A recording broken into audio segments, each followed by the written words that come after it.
Hey everybody, I'm Jared Brown, your instructor for FIW 117 Steel String Guitar Construction. I wanted to introduce myself in this video and also go over our guitar kits from LMI. Hopefully you've received those by now.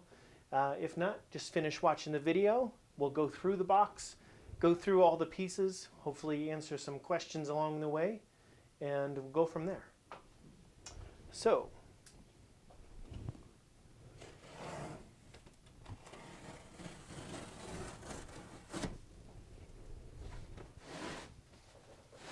hopefully when you guys get these kits, you are as excited to see them as I am. Maybe, maybe not. Always some good packing peanuts in the way.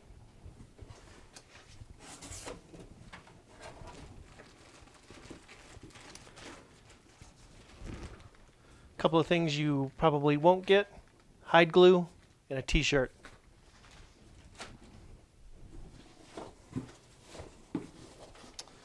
All right. Excellent. So, what do we got?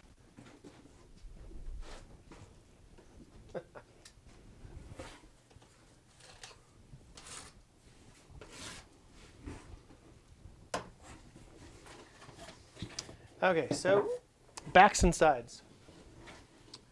Got some East Indian Rosewood. We've nicely book matched them here. These are the sides. We're going to thin these down a little bit, bend them into shape. Your kits will probably have the sides pre-bent. Hopefully you've done that when you ordered your kits. We wanted to get them pre-bent for you guys. To save us a little bit of time.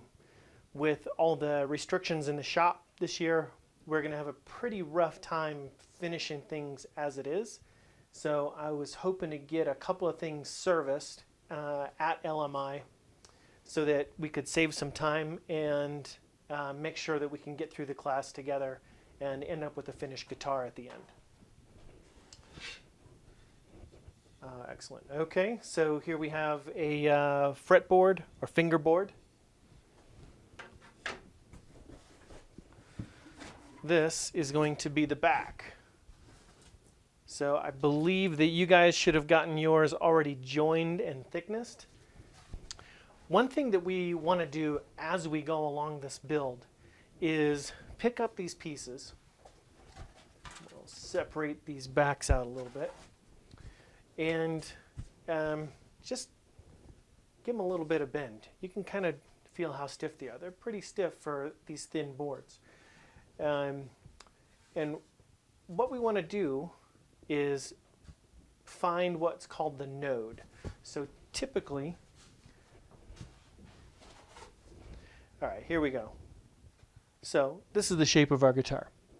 And the node is going to be somewhere up in this upper bout area. If the guitar was cut out, it would be a little closer to the inside. But here, the node is going to be a spot where the wavelength of the sound or the movement of the vibration through this piece of wood is going to go around. So if you grab it by the node, it's not going to really affect the sound. So you really get a good idea of what we're looking at audio-wise to see how this piece sounds. So we're going to grab it by that node. Hopefully I've got it in the right spot. And hopefully the microphone picks it up.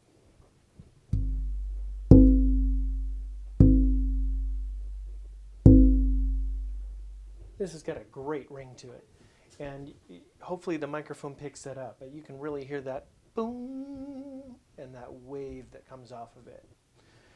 What you'll find is that as we sand through these, as we thickness them, that we're going to see a lot of different colors.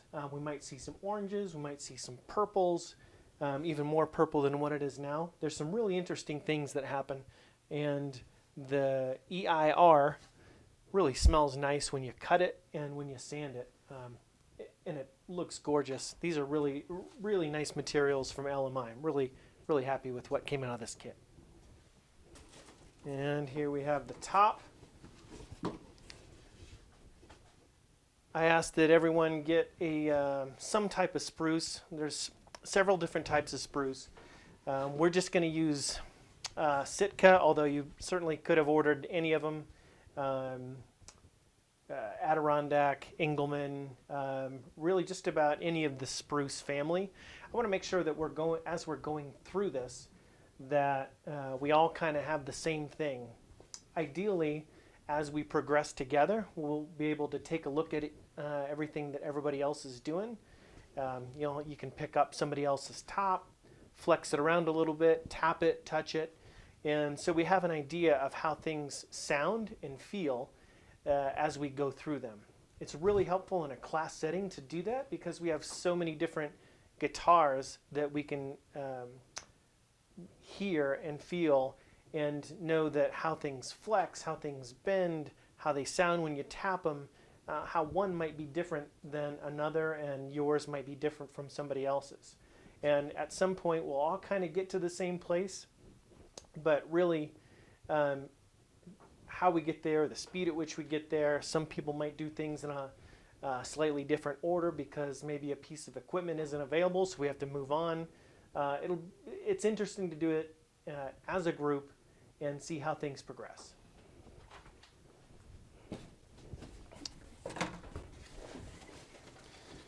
Here is our bracing material. Here we've got a stick of mahogany,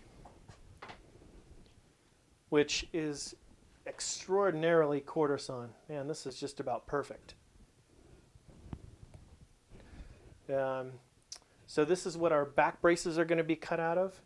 And if you look down it, there's not much run out to speak of. Excellent bracing material.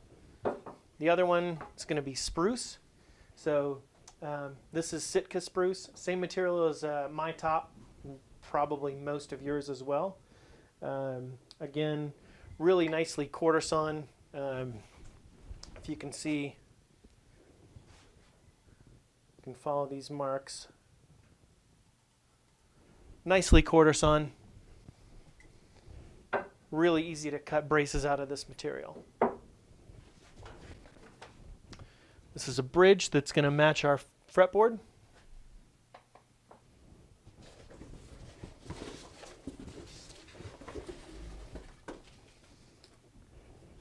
And this is our neck. So as we start out like this for our neck, we're going to do a couple of things. We're going to cut some material from this at an angle here so that we flip it, and that's going to be our peg head. And on the other end, we cut several pieces off. We'll stack them together, and that's called a stacked heel block.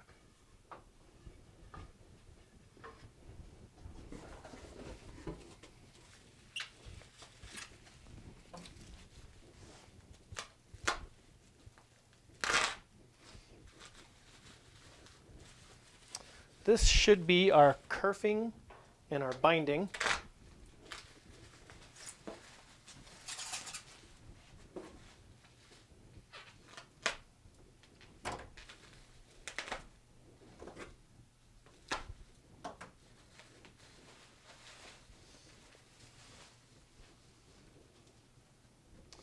All right, here we've got our kerfing. So we are looking at reverse kerfing mahogany bindings. So reverse kerfing is going to have this flat spot on this side, and this curved side, or these sliced cut parts, are going to be glued onto the body or the sides of the guitar. So this I'll explain a little bit further as we get along in the class. I prefer the reverse kerf. I think it looks better and gives us a little bit better of a platform on which to build. So you should have 4 of those.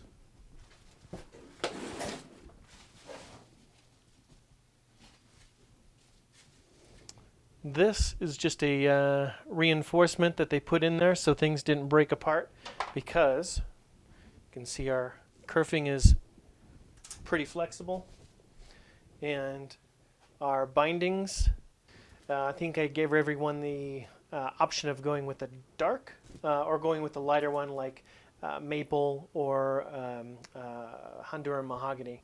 I went with the dark. I like a little bit of contrasting color depending on the sides. I knew these sides were going to be a little bit lighter.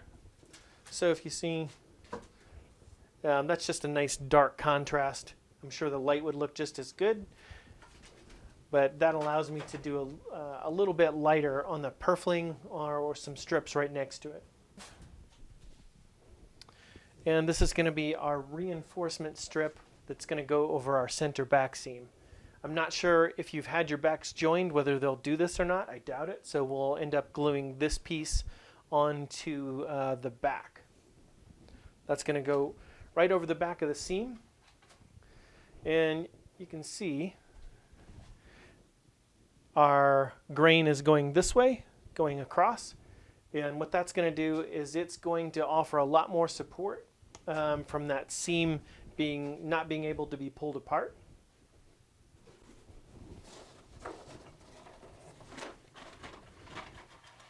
All right, tuning machines.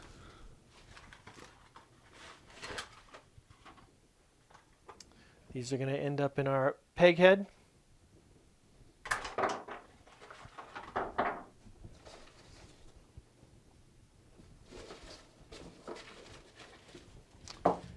Binding tape.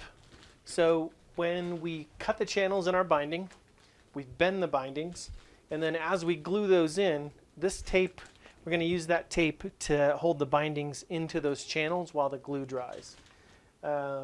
It would just take way too many clamps to try and do that with clamps. Sometimes you can take a cloth cord and wrap it around as well, but I prefer the binding tape.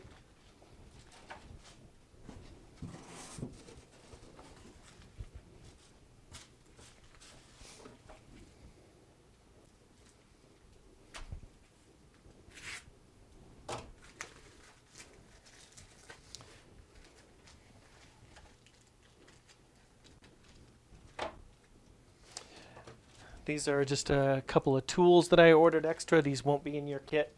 All right, bridge plate. So the bridge plate is what's going to go underneath the bridge on the inside. If you take a look at your plans, you'll see exactly where this is going to go.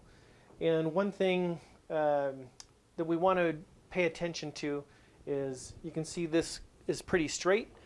What we'll probably want to do is be able to, when we cut this, tilt it just a little bit when we cut the shape out so that our bridge pins don't line up exactly on this grain line. Otherwise they'll snap or crack at some point. Here's our rosette. So this is going to go around the sound hole. Rosette, a little bit of purfling material to go around it.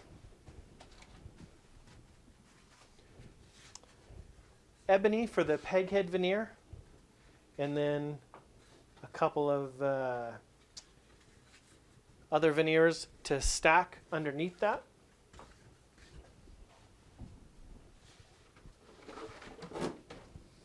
Here's our fret material. Just a nickel colored fret material. Pretty standard stuff.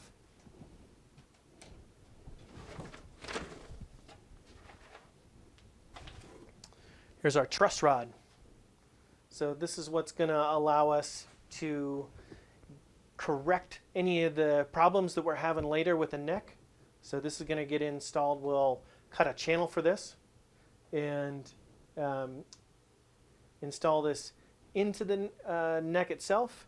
And we'll have to make sure that we're leaving a hole on the inside of the guitar on the upper transverse brace so that we can have access to this Allen.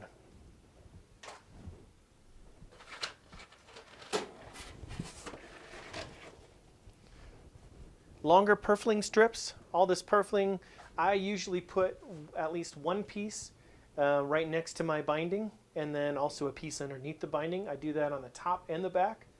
And I just like to have a little bit more decorative material depending on how flashy the sides or the bindings themselves are going to be.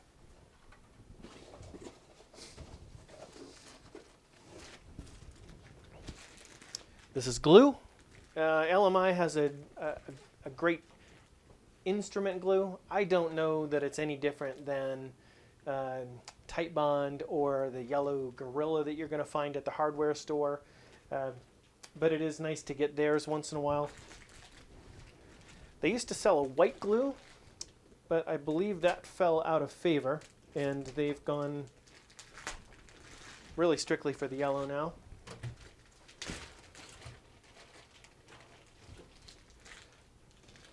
These are attachments for our tenon, the mortise and tenon attachment for the neck that we're going to use. We aren't going to do a dovetail, we're just going to do a mechanical connection, and that's what these nuts and bolts are.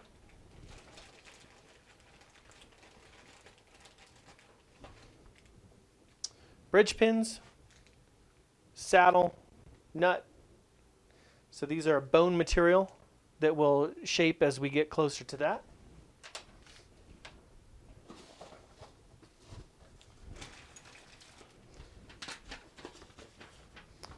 And our plans. So we are going to build a guitar that's styled after the Martin OM, the orchestra model. So it's a little smaller body, narrower, not quite as deep as a typical dreadnought that you would find, but I find that this particular model is a great one to start out on. It's not too big, it's not too overwhelming to construct, to put things together, and almost any back and side set that you're going to find out there is big enough to build this OM with.